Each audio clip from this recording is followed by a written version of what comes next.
Hi, நம்மளோட சாயோ கிரியேஷன்ஸில் இது வந்து ஒரு பாவாடை சட்டையில் வந்து மிஷின் எம்ப்ராய்டரி ப்ளஸ் வந்து ஆரி ஒர்க், ஜர்தோசி ஒர்க், இந்த 2 ஒர்க்கும் கலந்து போட்டிருக்காங்க பாருங்கள். இது வந்து க்ரீன் கலரில் ஒரு ஸ்கர்ட்டு, அதுக்கு தனியாக பேங்கிள்.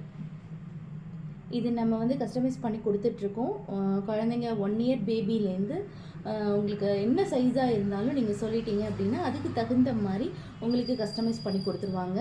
இது ஒரு பேங்கிள் தான் வேணும் அப்படின்னு கஸ்டமர் கேட்டிருந்ததுனால ஒரு பேங்கிள், உங்களுக்கு என்ன மாதிரி எத்தனை பேங்கிள் வேணும்னாலும் உங்களுக்கு அவங்க பண்ணி கொடுத்துருவாங்க. டிசைன் வைஸ், அதாவது என்ன மாதிரி கலர் காம்பினேஷன் இருக்கோ அதுக்கு தகுந்த மாதிரி பேங்கிள் பண்ணி கொடுப்பாங்க. இப்போது ட்ரெண்டிங்கில் இருக்கிற மிஷின் எம்ப்ராய்டரி ப்ளஸ் வந்து ஜர்தோசி ஒர்க்கு பார்க்கறதுக்கே ரொம்ப அழகாக யூனிக்காக இருக்கும். டிசைன்ஸும் உங்களுக்கு மிஷின் எம்ப்ராய்டரி மாதிரியும் தெரியாது, ப்ளஸ் ஆரி ஒர்க் போட்டிருக்கிற மாதிரியும் தெரியாது. ஹேண்டும் அந்த மாதிரி தான் ஜிக்ஸாக்காக எங்களுக்கு வேணும் அப்படின்னாங்க கஸ்டமர், அந்த மாதிரி பண்ணி கொடுத்துருக்காங்க. உங்களுக்கு இந்த மாதிரி கஸ்டமைஸ் பண்ணி கொடுக்கணும் அப்படின்னா ஸ்க்ரீனில் வர நம்பருக்கு கால் பண்ணி புக் பண்ணிக்கலாம். தேங்க்யூ.